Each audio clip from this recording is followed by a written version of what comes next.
With the ESL issue still not showing signs of going away and Liverpool's season imploding, Jürgen Klopp is not in a good place, and it shows every time he has the cameras in front of him. Ousmane Dembele was bought for a lot of money, but Barcelona are about to transfer list the French winger for a cut-price deal. Manchester United are sweating over the future of Paul Pogba, but Real Madrid might have handed them a boost. It was widely believed that Arsenal might make Martin Odegaard's move permanent, but the scenario has changed completely. Moise Kean was once considered the future of Juventus before he left them for Everton. The young striker now wants a return to the Serie A. Goalsiders, we've got all this and more coming your way on this episode of Goalside News. If you're new here, make sure to subscribe to our channel, since the upcoming days are going to be very interesting to say the least, and you can't afford to miss out on some major developments in the game. So let's not waste any more time. Let's get to it right now. Ousmane Dembele future up in the air. A lot of interested clubs are facing a rather unique situation after it transpired that Barcelona are desperate to sell the mercurial winger this summer if he doesn't extend his stay at Camp Nou. The young winger's contract expires at the end of next season, and the Catalan giants know that they can't afford to lose him for nothing, given their financial issues. Dembele's played an important role for Barca this season, scoring 10 goals and providing 4 assists in all competitions. Ronald Koeman is a huge admirer and wants the 23-year-old to remain at the club for a long time. But according to reports, Manchester United are the front-runners for the player's signature, and it appears that they might not have to pay over the odds for him. Barca only want €52 million for the World Cup winner. And although Ole Gunnar Solskjaer dreams of finally signing Jadon Sancho, the young Englishman will cost at least €100 million. But Dembele is a similar player with more experience and comes at a much lower cost. If he's able to stay injury-free, the Frenchman can really become a great player for the Red Devils. Are they going to make their move? They just might. Kean wants to return to Turin. Just a few years ago, Moise Kean was thought to be an up-and-coming talent for Juventus. A graduate of the club's academy, the 21-year-old was expected to shine brightly. However, he left his homeland for Everton in search of more game time. Things didn't work out in Merseyside, and now the player is on loan at Paris Saint-Germain, where he's managed to resurrect his career.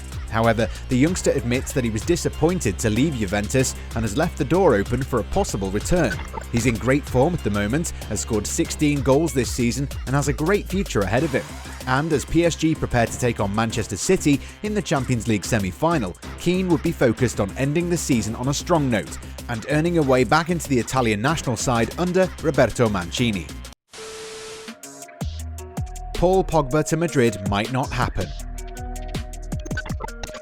While he is eager to one day play under Zinedine Zidane, Paul Pogba might not get his wish. The Frenchman has made no secret of his desire to one day play for Real Madrid, and with just a year left on his contract with United, it does seem logical that the player could leave Old Trafford for the Santiago Bernabeu. However, the recent turn of events suggests otherwise.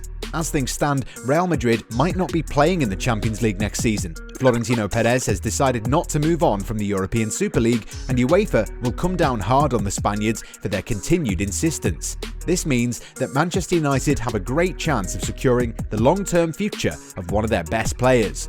The Frenchman has been at his best for United this season, and it's no surprise that their title challenge began to seriously falter when the midfielder sat out several games due to a thigh injury in February. United fans might not have been worried about the prospect of Pogba leaving last season, but things have changed a lot this time around. Keeping him at Old Trafford will be crucial to the team's chances of winning the title next year, and if they allow him to leave, that might have a demoralising effect on other players, especially Bruno Fernandes, who clearly enjoys playing with him. Pogba can see what United are building under Ole Gunnar Solskjaer, and there have been murmurings in recent weeks and months that he might be opening to penning his first extension since returning to Old Trafford.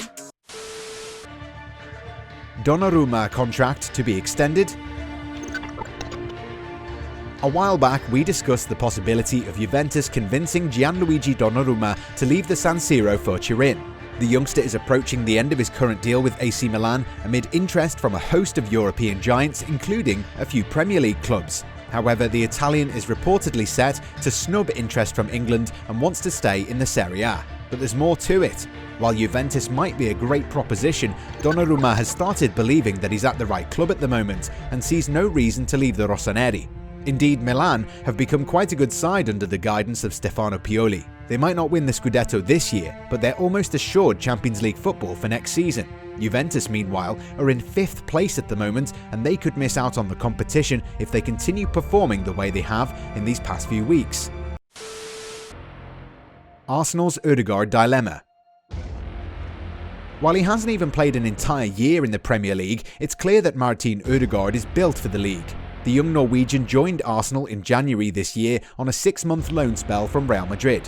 The youngster has done really well under Mikel Arteta, which is why the Gunners had been so eager to sign him on a permanent basis. Had been. Those are the key words here. Arsenal really wanted to sign the Norway international, but they're struggling to cough up the sort of finances that will be required in order to make him a permanent Gooner. The Londoners are likely to be priced out of the move, so they've started weighing in on their other options. Those efforts have taken them to the Signal Iduna Park, where a certain Julian Brandt is being considered a great alternative. The German has struggled for game time this season through no fault of his own. According to Bild, Brandt is being eyed as a bargain signing, and Edu's already started working on this lead. He's only started 16 games this year and would do really well with a move where he gets more game time. At the same time, Arsenal are working really hard to sign Emil Smith-Rowe to a longer deal. The youngster is a product of the club's academy system and has done really well this season, and Arteta wants to ensure that the youngster's long-term future is secured at the Emirates. United convince Ivorian to stay on.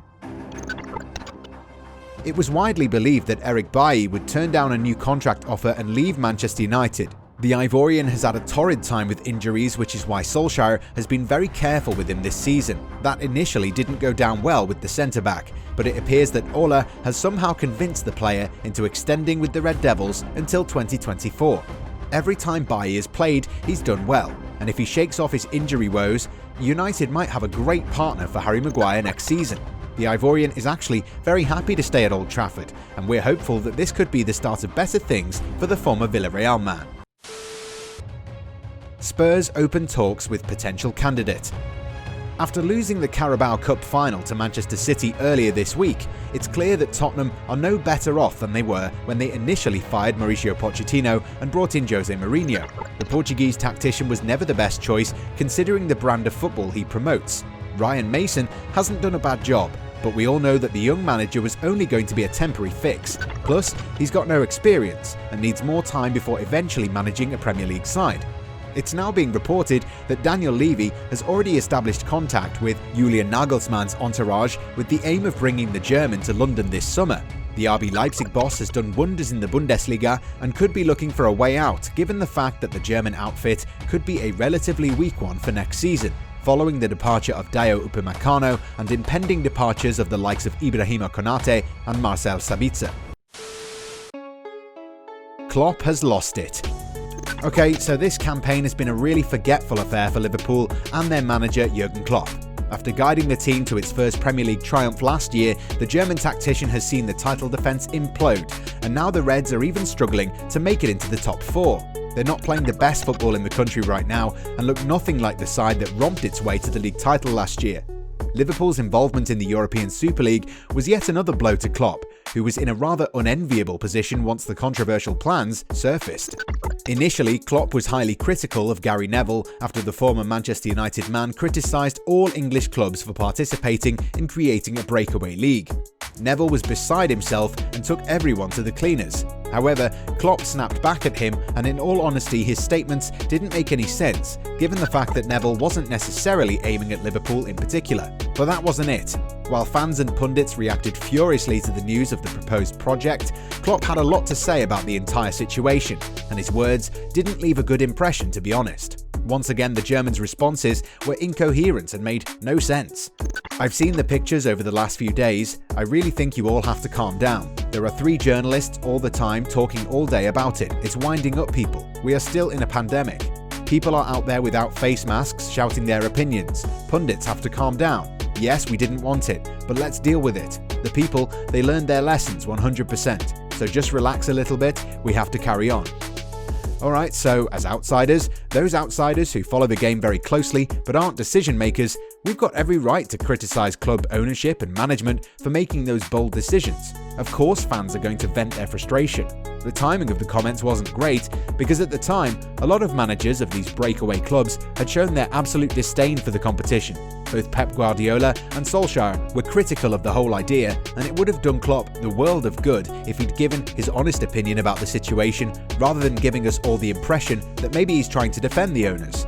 We know that Klopp is dealing with a lot of things at the moment, but at the end of the day, it's very important for him to be on the right side, which in this case is the opinion of the wider footballing community. What do you think about his statements? Do you think they were out of place? Let us know your thoughts in the comments, and don't forget to subscribe.